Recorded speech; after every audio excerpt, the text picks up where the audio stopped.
अस्सलाम वालेकुम नाज़रीन, पीपल्स पार्टी की एक नई स्पोक्समैन सामने आई हैं। नई तो नहीं, खैर बहुत पुरानी है, पलोशा खान। उन्होंने कुछ एक टॉक शो के अंदर हमारे एक एंकर दोस्त इमरान खान के साथ जो बदतमीज़ी की इंतहा की, और जवाबी तौर पे इमरान खान साहब ने भी पूरा खान होने का सबूत दिया और उनको अपने शो से उठा दिया। ये तो एक वाकया सारी दुनिया ने देखा किस हद तक इमरान खान ने मीडिया एथिक्स को फॉलो किया या नहीं किया, और किस हद तक उस खातून ने ज़ातियात के ऊपर हमले किए, जिसके नतीजे में वहाँ पे बदमज़गी हुई और उसको टॉक शो छोड़कर जाना पड़ा। मैं समझता हूँ कि उस पर हमारे यहाँ जो सबसे बड़ा प्रॉब्लम है वो ये हो गया कि हमें इख्तलाफ करना भी सही तरीके से नहीं आता। हम दलील के साथ इख्तलाफ करने की बजाय हम ज़ातियात तक आ गए हैं। एक वक्त था कि पाकिस्तान की सियासत जो है वो नज़रियात की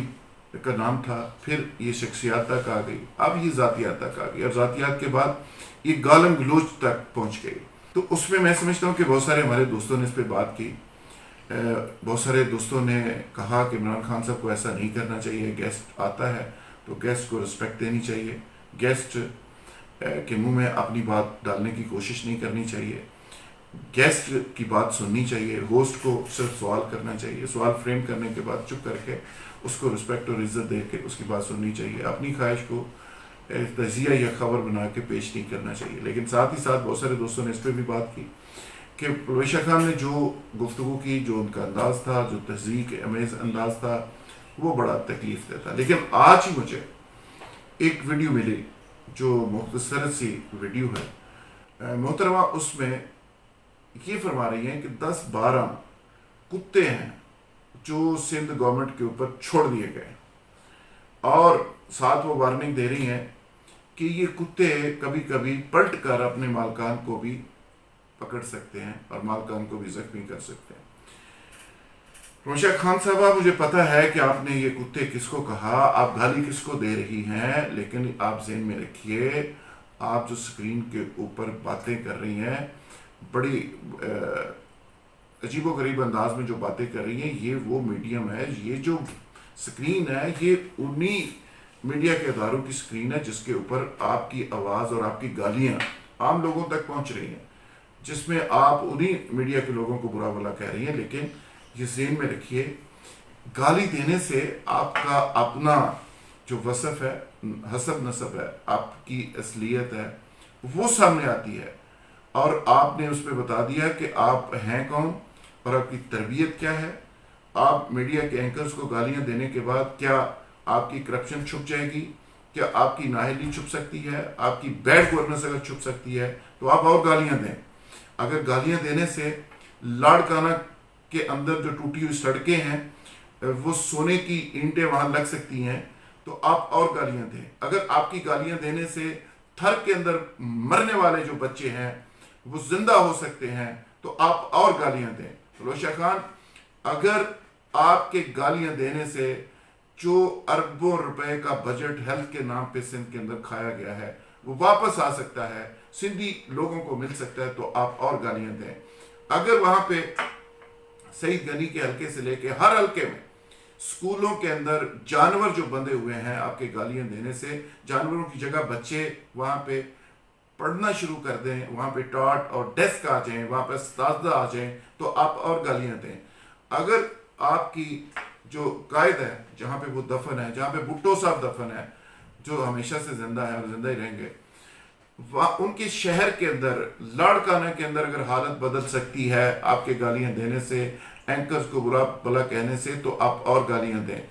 जो बिलियंस रुपए की इस कोरोना के अंदर दवाइयाँ खरीदी गई हैं और जिसमें खुद बुद की बातें हो रही हैं, जो कराची के अंदर, सिंध के अंदर ज़रदारी सिस्टम चल रहा है, अगर वो सिस्टम और मजबूत हो सकता है आपके गालियाँ देने से, तो और गालियाँ दें। अगर सिंध की बैड गवर्नेंस का जो मामला है वो बेहतर हो सकता है आपके गालियाँ देने से, तो एंकर्स को और गालियाँ दें। मैं समझता हूँ कि इन गालियाँ देने से बात नहीं बनेगी। आपसे बात पूछी जाती है कि ये मनी लॉन्ड्रिंग है, ये बैड गवर्नेंस है, ये सिंध में क्या हो रहा है, आप कहते हैं, आप आगे से गालियाँ देते हैं, आप बुरा भला कहते हैं। तो मेरा ख्याल है कि ये कोई तर्जमानी नहीं है, ये कोई सियासत नहीं है, یہ کوئی طریقہ نہیں ہے. آپ لوگ اگر ثابت کرنا چاہتے ہیں کہ آپ میں ٹالرنس ہے، پیپلز پارٹی کے بارے میں ہمارا خیال تھا کہ ایک لبرل پارٹی ہے، یہ ٹالرنٹ لوگ ہیں، یہ برداشت کرنے والے لوگ ہیں، یہ تربیت یافتہ ورکرز ہے. لیکن بدقسمتی یہ ہے کہ اب 2020 کے اندر ورکرز تو خیر ختم ہی ہو گئے. اب تمام پارٹیز جو ہیں وہ ایک پرائیویٹ لمیٹڈ کمپنیز کی طرز پہ چلائی جا رہی ہیں. لیڈرز جو ہیں وہ چابی برتے ہیں اپنے ترجمانوں کو اور بیچ دیتے ہیں، اور اس کے بعد جو ترجمان زیادہ گالی دیتا ہے، زیادہ بے عزتی کرتا ہے اینکروں کی، دوسرے لوگوں کی، اس کو شاباشی دی جاتی ہے، کھانا کھلایا جاتا ہے، اور جو نہیں کرتے اس کو شٹ اپ کال دی جاتی ہے اور اس کو ڈی لفٹ کر دیا جاتا ہے. تو مجھے پتا ہے کہ آپ کی نوکری اس سے پکی ہو سکتی ہے، تو اور آپ اور گالیاں دیں، لیکن پلیز گالیاں دینے سے آپ کی نہ گورننس بہتر ہوگی، نہ وہاں پہ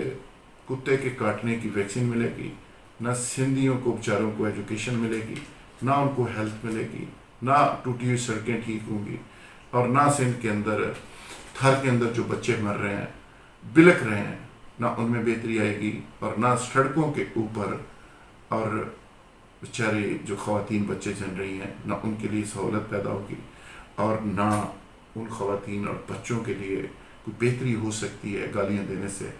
جو جوڑوں سے جہاں سے کتے پانی پیتے ہیں، جانور پانی پیتے ہیں، وہاں سے وہ پانی پیتے ہیں، تو اس میں بھی کوئی بہتری نہیں ہوگی. میری گزارش صرف یہ ہے، گالیاں دینا بند کریں، اپنی کارکردگی کے اوپر فوکس کریں، اینکرز کو اپنا کام کرنے دیں، آپ اپنا کام کریں، اسی میں سب کی بہتری ہے. بہت شکریہ. Thank you.